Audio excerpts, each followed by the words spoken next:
Você conhece alguma criança que tem dificuldade para aprender, para se movimentar, para se concentrar? É bem possível que essa criança muitas vezes precise de um acompanhamento específico. Nós vamos falar sobre isso no podcast de hoje. Deixa eu apresentar aqui a minha convidada especial, a Sabrina Napoli, do Espaço Sensory. Vamos falar sobre esse espaço incrível que nós temos à disposição agora para poder auxiliar essas crianças. Sabrina, bem-vinda ao podcast aqui, falar sobre esse tema tão importante. Obrigada, bom dia a todos, bom dia, Regis. E vamos falar um pouco sobre o espaço, né? Muito bem, o Espaço Sensory, só para a gente poder já explicar aqui de cara, é um espaço sensorial. E quando você fala em espaço sensorial, às vezes as pessoas não entendem o que é o espaço sensorial, a importância de um espaço sensorial para as crianças que sofrem, que têm algum desafio maior, né? Porque a neurodivergência é um desafio, né? Então, o espectro autista, em seus vários níveis também. O que é um espaço e a importância dele? Bom, o espaço ele foi criado há quase 2 anos já. E as salas são preparadas já realmente para atender diversos tipos de crianças. Então, nós temos tanto crianças, as neurodivergentes, como as crianças que precisam apenas de um apoio, um reforço escolar. E aquelas crianças que vêm com dificuldade da escola já por falta da alfabetização, pela dificuldade do acompanhamento da alfabetização. Hoje, as crianças que são diagnosticadas, enfim, que acabam se deparando com esse desafio, né, que é o espectro autista, por exemplo, isso tem acontecido na idade mais tenra, ou seja, quando logo que nascem as primeiras impressões, ou muitas delas ainda acabam na escola sendo encaminhadas, né, perdendo um tempo importante. Assim, muitos pais já conseguem observar algumas diferenças, né, no desenvolvimento, diferenciando um filho do outro. E aí, com isso, eles vão notando e acabam já tomando uma primeira decisão, que é levar no neuropediatra, né?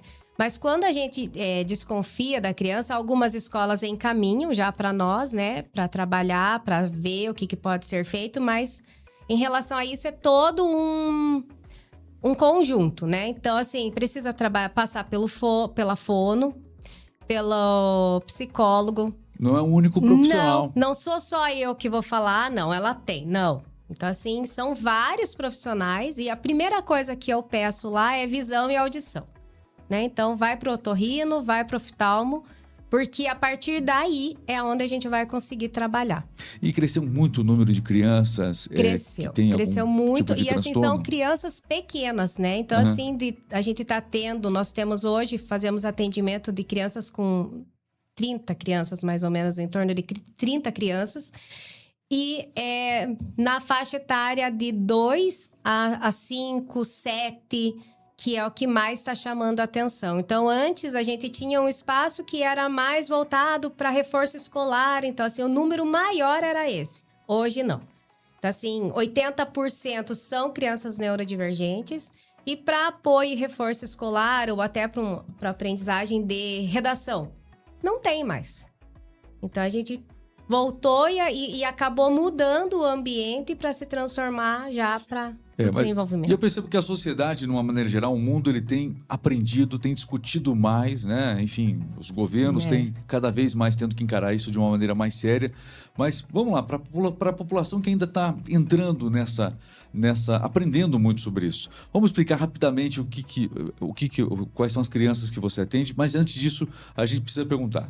Transtorno de espectro autista. Vamos tentar explicar o que é para as pessoas. Vamos lá. Tá, então o transtorno de espectro autista é a criança que vem apresentando as dificuldades diferentes de uma criança atipicamente normal. É o TEA que a gente chama. TEA, né? Então, assim, eles têm as dificuldades sensoriais, as dificuldades na parte da alimentação, na fala. Então, alguns são verbais, outros não, né? Às vezes não tem aceitação de pegar, de sentar, não param quietos, né? Então, assim, tem muitas características que eles têm e que a gente tem que trabalhar. São vários níveis, é isso? Quantos níveis são? 3. 3, né? 3. Então, assim, lá dentro a gente tem os 3 níveis, esse suporte. O pai que tem uma criança, a criança não foi para a escola ainda, mas assim, que tipo de sinais merecem ser investigados numa criança? Então, Ontem até a gente recebeu lá crianças que não foram para a escola, estão com 2 anos e meio. Uhum. Então, são um casalzinho de gêmeos lindo, só que eles não estão na escola, né? Só que já pelas características que eles vêm apresentando, os pais já começaram a perceber que tinha algo diferente. E aí já levaram para nós, para poder também ajudar nesse desenvolvimento, para que eles cresçam de uma maneira mais dentro da sociedade, né? Possam se desenvolver melhor e para a gente ajudar nisso. E a procura está sendo muito grande. E a criança, que um espectro autista que acaba sendo encaminhada, né, pro espaço Sensory aqui em Castro, esse acompanhamento ele é diário? Como é que funciona esse trabalho com a criança? Nós temos semanalmente? Pacote, isso. Então, assim, nós temos pacotes de 2 dias semanais, 3 e 4. O pai escolhe. O pai escolhe. Uhum. Então, esses pacotes é o que varia, vamos dizer, de Vocês preço. recomendam e o pai escolhe. Então, a gente mostra para ele como que funciona esse pacote e ele vai trabalhar em cima daquilo que é a possibilidade de pagamento. E também, eu imagino, a gente estava conversando aqui nos bastidores, inclusive, sobre a importância disso, a orientação dos pais, porque, claro, ele vai passar um tempo importante no espaço Sensory, alguns deles na escola, mas a maior parte do tempo a criança passa em casa. Então, os pais ter também o suporte do espaço Sensory faz toda a diferença. Faz. Então, a gente tem um grupo, né? E dentro desse grupo, cada vídeo que eu tô treinando e fazendo falando sobre aquilo que é o nosso trabalho, a gente já encaminha para os pais, né? E também tem o individual que a gente manda, faz isso. Vamos tentar assim, né? Então, tem uma criança com seletividade, e a mãe pediu, mas eu queria... O que vocês podem fazer para ajudar? Eu não sou nutricionista, mas eu sou mãe, né? Uhum. Então, a gente visualiza também como mãe, como que eu trabalharia. E aí, eu comecei a fazer descascar polcã, né? E aí, ia colocando, ia apertando para sentir. E ele nunca tinha chupado polcã. Então, isso foi uma maneira de que acabou um gomo indo inteiro, né? E esse atendimento que você comentou da criança, esse é o atendimento individual, mas individual. Assim, existem atividades ali em grupo também nas crianças? Como é que é? Todos os pacotes, eles são individualizados. Mas eu trabalho muito a parte de integração social. Uhum. Então, essa interação entre eles. Então, quando um tem reposição porque faltou, porque estava doente, eu posso colocar com outra criança. E essa semana em específico foi trabalhado a Copa. Então, nós juntamos várias crianças. Se você for ver lá na nossa página, tem várias fotos juntas. E o porquê isso? Para trabalhar esse conjunto, para que eles aprendam a dividir, a conversar mesmo, né? Ter essa troca de ideias juntos. Então, esse convívio, né, especialmente com os profissionais, quanto mais ele for incentivado, ou seja, na escola ele já tem isso, sim, né, em casa também, não com todas as famílias, por isso que a necessidade de estar acompanhando com profissionais, uma empresa como o Espaço Sensory faz toda a diferença. Quanto mais ele for exposto a essa convivência das mais diversas formas, isso é melhor, porque a gente percebe hoje, começou uma discussão já na internet sobre as crianças que acabam sendo expostas um pouco mais e que às vezes até isso acaba sendo difícil para elas no começo, e as crianças que não são expostas e acabam, aparentemente, ficando mais isoladas e até o comportamento social acaba sendo bastante afetado.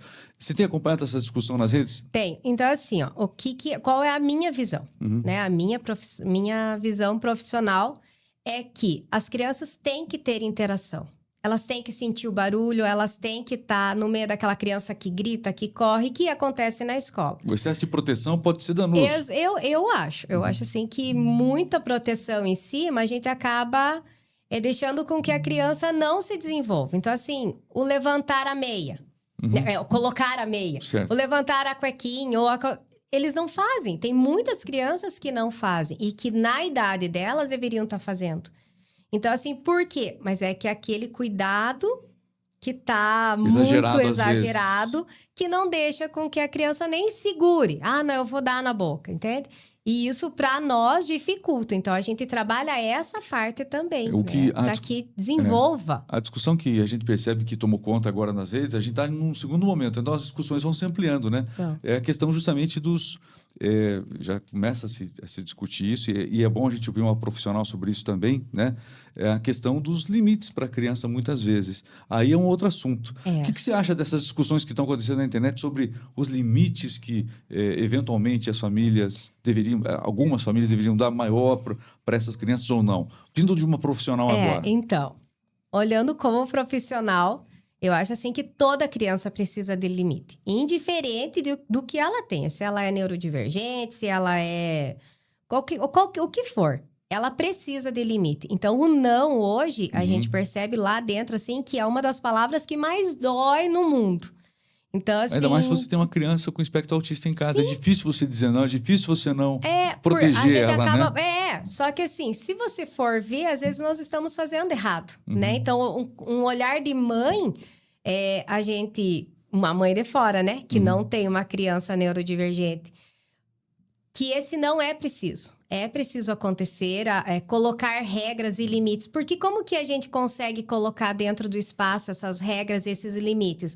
Eles sabem que não pode abrir o armário, eles sabem que não pode pegar aquele brinquedo agora. Como que isso eles sabem? Eles sabem que tem que guardar o brinquedo.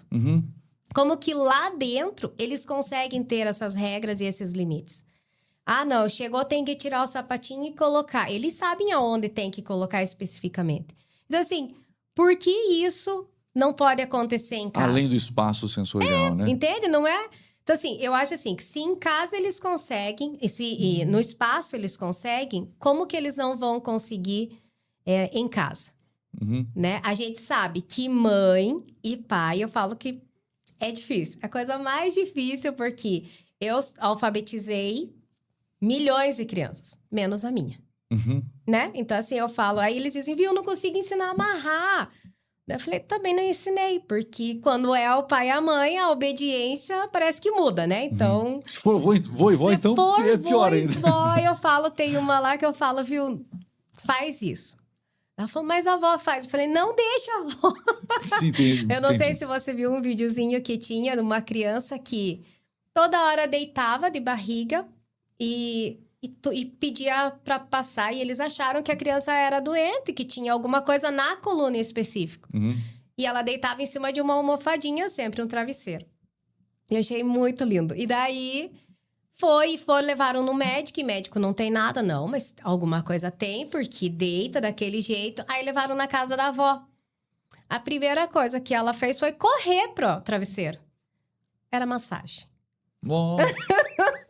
Era a massagem que a avó fazia. Ela me deu uma ideia aqui. Entende? Então, assim, não era dor nas costas. Era a massagem da vovó que ela queria. Eu achei coisa muito mais linda aquele vídeo, assim. Então, assim, o que acontece? É aquele cuidado, né? Não adianta, tem. Na verdade, Sabrina, se a gente for... tem muita coisa pra gente falar aqui, né? Tem, na verdade... sim. Vocês mereceriam uma série de podcasts para a gente abordar cada assunto especificamente, com pais, ensinando. Eu acho que cabe muito essa discussão e é algo que, particularmente, eu quero estar promovendo aqui. É um espaço importante aqui na agenda a gente poder estar tratando disso. Mas deixa eu passar rapidamente também sobre algumas outras questões. A gente fala muito sobre o transtorno do espectro autista, que a gente falou até agora, né? Tomou boa parte do podcast e essa discussão ela é importante. Mas, por exemplo... A gente ouve a palavra neurodivergência. Eu sou pai de uma psicóloga, eu escuto muito isso lá em casa. O que é a neurodivergência? Bom, na minha visão, né, a neurodivergência são aquelas crianças que apresentam as dificuldades diferentes daquela criança que tem mais facilidade para aprender, né?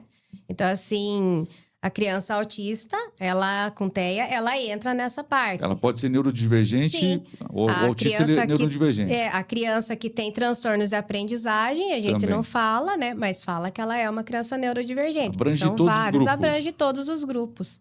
O neurodivergente e aquela criança agitada. Criança agitada que não para... O TDAH. Todo mundo... Antigamente, como o pessoal falava, tinha um outro termo que era mais usado, hiperativo. Hiperativo. Hiperativa. É a mesma coisa. Parou de usar a palavra hiperativa? Não existe mais a palavra porque, hiperativa? Na verdade, é transtorno, né, de déficit de atenção e hiperatividade. Entendi. Mas não se usa mais essa palavra. O pessoal é tudo TDAH agora. Tudo TDAH. Daí virou a sigla lá. Você sabe confessar um negócio aqui por causa do pai de psicólogo. Você sabia que você deve ter detectado.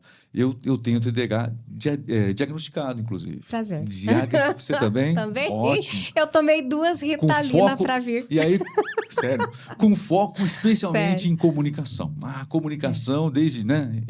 Eu gosto muito da comunicação, então esse foi meu hiperfoco ao longo dos anos.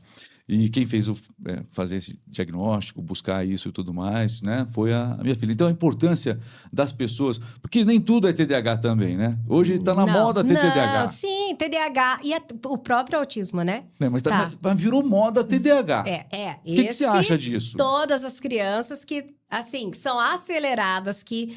Criança é criança. Então, a criança gosta de brincar. A criança gosta de correr. Essa é a criança, né? Então, assim, criança gosta de quebrar brinquedo, gosta de fazer folia, viu? Isso é ser criança. Nem sempre é específico, não, ela tem TDAH, né? É uma criança que apronta. Eu sempre digo isso, que a criança é a criança que tem energia, né? Então, a minha filha também sempre... É genético? É que eu tava lembrando do meu pai com a minha mãe agora. A minha veio, assim, mas eu sou muito agitada. Meu irmão é também, assim, muito agitado. Mas é aquele agitado anormal, né? Então, assim, mexe, derruba, esquece, não sabe onde que colocou.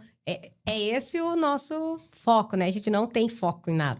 Então, perde exatamente. o foco. Eu tenho uma confiança muito grande de ali na última hora fazer as coisas. Você tem que fazer tal coisa daqui a pouquinho, às 11 horas. Aí a minha cabeça fala assim, não sofra agora. Sofra às 5 para as 11, entendeu? E funciona e sai bem feito. O TDAH tem essa confiança. E sai muito bem feito, inclusive. Sai. Só que assim, eu até nunca tinha feito psicólogo. E esses dias eu precisei. E aí, a gente tem a Joeli, que atende lá no nosso espaço também. Um abraço pra Nossa, Joeli. uma pessoa maravilhosa também. E daí, como a Laís a Joeli é uma mãe. Exatamente. E eu falei, eu preciso que você me ajude. Aí ela falou assim, eu contei também, né, que eu vim aqui. Ela falou, começa a respiração, sai de casa já com a respiração. E eu vim. Se você não respirar, você não chega aqui também, Não, né? mas vim fazendo aquela contagem, né? E vim. E falei, bom, vamos se acalmar, porque não é possível, né? Fala com todo mundo, conversa com todo mundo, fala que nem matraca, mas na hora de estar aqui, não, você foi muito bem até agora. Se a gente não tivesse tocado no assunto... Mas, enfim, então, hoje, a importância de saber que tipo de TDAH tem. Porque no TDAH é diferente, tem vários tipos também. É que nós temos o transtorno de aprendizagem e tem o transtorno de aprendizagem com a hiperatividade. O TDAH distraído com dificuldade de aprendizagem, ele existe então, existe. É isso? E existe também o TDAH que... Só é de aprendizagem, né? Que não tem a hiperatividade, que é aquela agitação, aquela loucura, e corre pra lá e se joga e cai. Então, a hiperatividade tem só aquela de aprendizagem. E tem os dois juntos. A coisa que mais me fascinava era poder assistir uma aula interessante para mim. Se a aula era interessante, o assunto era interessante, eu esqueci o horário. Agora, se não for interessante, daí, né, enfim, já é uma dificuldade muito grande. Já bate a pena, não sei o quê. Já você mexe, já derruba a caneta e aí pega, acho que por isso que a Laís vai. acabou... Bom, enfim, e a psicomotricidade? Tá no espaço Sensory, ajuda muito a criança na psicomotricidade. Isso. Lá no Sensory, essa prática em especial, como é que vocês trabalham? Então, nós temos uma sala em específica, né? E eu tenho um ambiente aberto também. O que tem nesse ambiente? No ambiente nós temos as bolas, tem os degraus, tem o... É degraus? Tem esse, tem... Degraus. Degraus, né? Degraus. Por isso que a hora que eu falei, fiquei Ao pensando... vivo vale a correção, pronto, entendeu? Viu? Porque o TDAH se cobra demais, pessoal. Aí, bem na hora que eu falei, sabe quando você para e fica... Eu falei errado. O TDAH se cobra muito. Aí ele sai daqui e vai falar, caramba, será que eu falei tudo? Eu vou perguntar... Será que eu falei do jeito certo? Não é isso? Mas eu vou sair daqui direto e falar isso. Falei, Laís, assiste antes. Então, esse espaço trabalha isso. Esse espaço trabalha. A gente tem esses instrumentos. São os instrumentos necessários para desenvolver o corpo, né?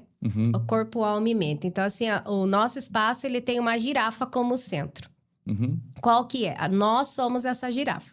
Não pelo tamanho. No centro do espaço. Tem que mandar essa foto pra gente e colocar nos cortes. A gente tem a Gigi E por quê? Porque não sei se você conhece a história da girafa, mas ela tem o pescoço comprido porque ela enxerga além das nuvens, que é nós, né? Como profissionais, nós temos que enxergar além daquele papel que vem para nós, né? Aquele laudo. Então, nós precisamos enxergar além daquilo.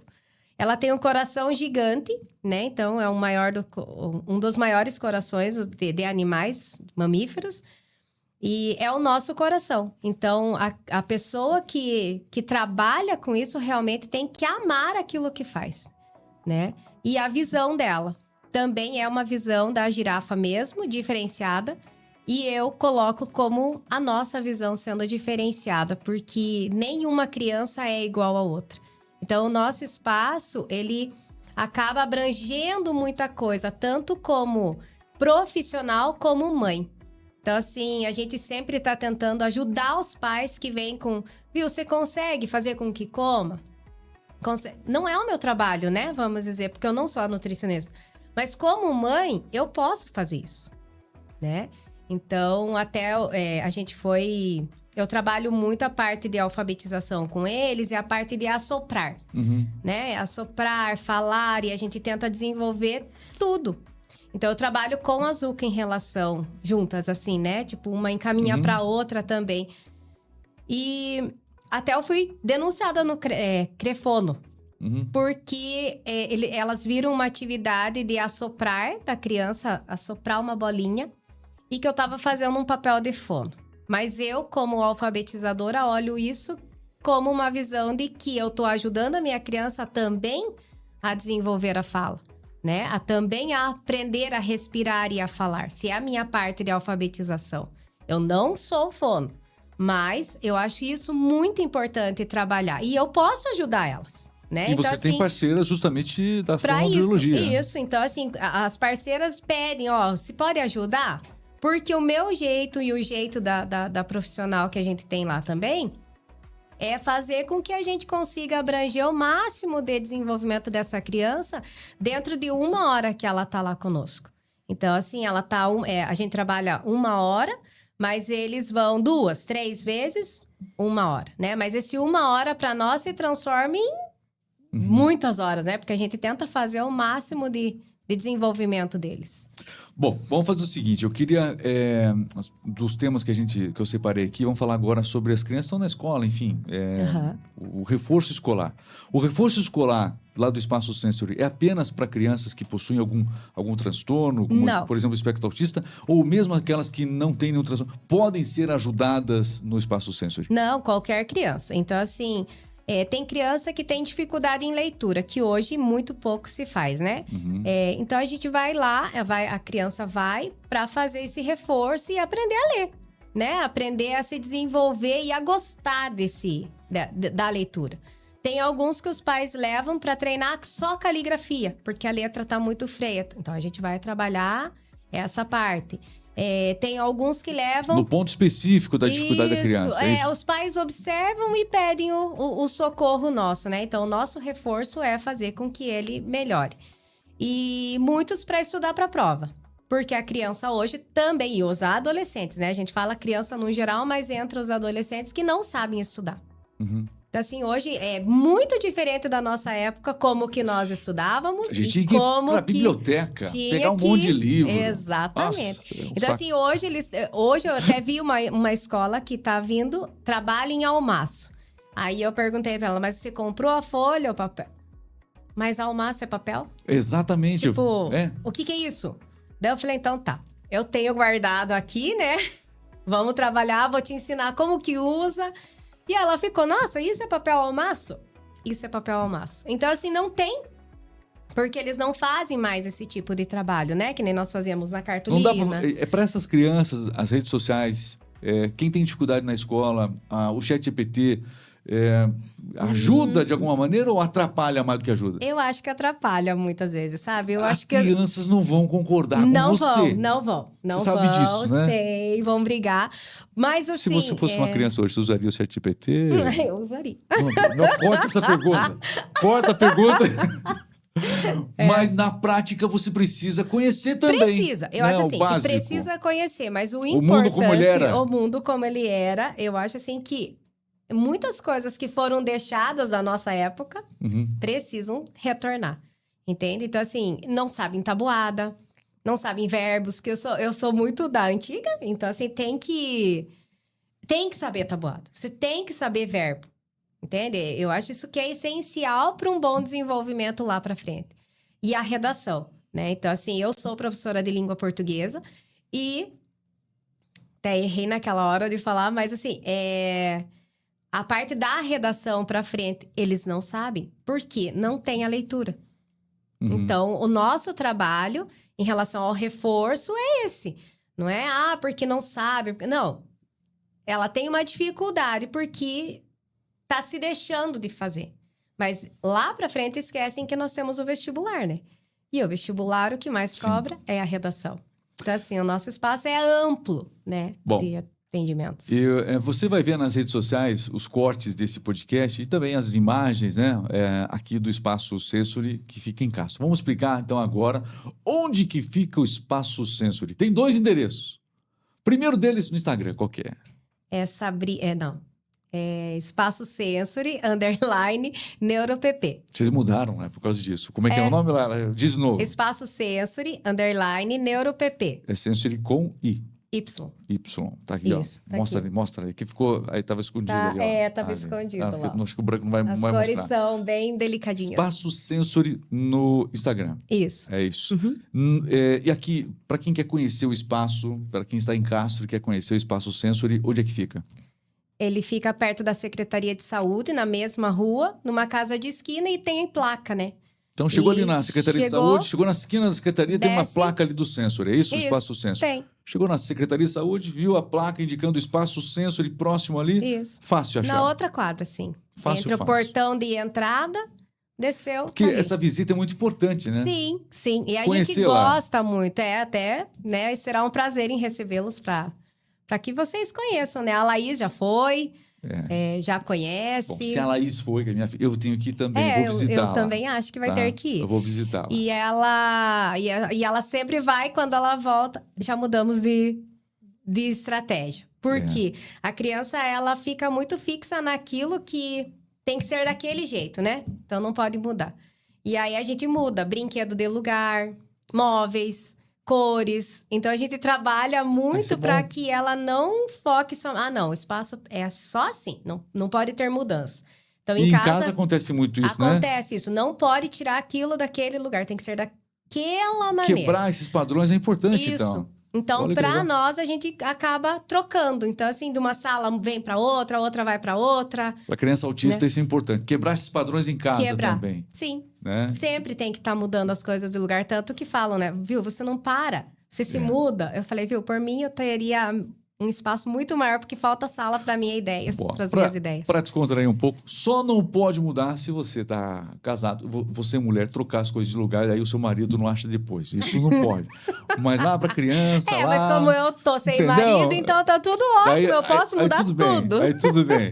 Olha, bate-papo muito legal aqui com a Sabrina Napoli, aqui do Espaço Sensory com Y, tá bom? O Espaço Sensory, procura aí no Instagram, você vai conferir lá todo o trabalho da Sabrina, das profissionais. São quantas pessoas hoje lá no total com você? Então, a nossa teia de aranha é 3. Então, sou eu, a secretária e mais uma neuro e a Joeli. Tá, e aí nós temos os profissionais que trabalham por fora junto comigo, né? Os parceiros que fazem toda a diferença. Sim, nossa, e esses são os que a gente sempre tá que dão vida conversando. Também, que dão né? vida. A gente nunca faz nada sozinho, né? Tá certo. Então a gente tem essa equipe para trabalhar. Na próxima tem que trazer a Joeli aqui, viu? Eu vou fácil trazer. mandar, vai você, entendeu? Eu falei, ela vai vir. Eu acho que ela tinha que vir, porque é uma pessoa muito inteligente. Meu demais. Deus. Tem que estar eu, ela e a Joeli. Daí eu deixo ela falando e fico aqui só. Não, podcast só colocar, pronto, toquem, o assunto vai estar bem conduzido. Elas conduzem e eu fico aqui como parceira. Sabrina, quero agradecer, eu quero parabenizar também pela iniciativa de você poder organizar um espaço como esse, essa discussão que todo município deve ter, Castro também discutindo isso, mas de uma maneira muito especial, esse atendimento, essa iniciativa das clínicas, né, da cidade, dos espaços que nascem, fazem toda a diferença. E saber que Castro tem um espaço com esse conceito para atender a criança que tem o espectro autista ou dificuldade de aprendizagem, enfim, a criança que é acelerada, né? A criança que a gente falou, inclusive, né? Como é que é? Oi? Não, imperativa não. Esqueci até. Até eu esqueci. Neurodivergente? Neurodivergente. Neurodivergente. Olha, é muito importante a gente poder contar com esse apoio. Esse apoio fundamental para a família, fundamental para a escola, porque esses são os espaços que a criança vive. Então, se ela tiver a agenda dela diária, com os pais bem orientados, Sim. na escola, né, tendo atividades importantes e o tratamento adequado. E aí, além disso, o reforço de um espaço como esse para fazer essa teia de aranha entre esses três elementos que eu acabei de citar também, isso faz toda a diferença. Então, parabéns, Sabrina. Muito obrigada, eu que agradeço e espero tua visita lá. Vou visitar. Né? Vai lá com a Laís visitar o Vou nosso visitar espaço. a Gigi. Vai visitar a Gigi. Vou bater uma foto com a Gigi lá. Vai. Tá bom, você falou que ela é boazinha, tá né? É boazinha, Gostei. é educada. Tá até com o lenço do Brasil lá, torcendo. Muito bom. Bom, gostou do nosso episódio? Gostou desse bate-papo? Então faz o seguinte, siga o Agenda nas redes sociais. Esse episódio está disponível não só no YouTube, mas também você vai poder acompanhar ele no Spotify, Deezer, Amazon Music, em áudio, né? Para você poder conferir sempre com tranquilidade. E não esqueça de visitar o Espaço Sensory nas redes sociais. Mais uma vez... Espaço Sensory, _ NeuroPP. Com Y. E tudo minúsculo. Tudo minúsculo. Fácil, tá bom? Pessoal, grande abraço. Fiquem com Deus. Até a próxima.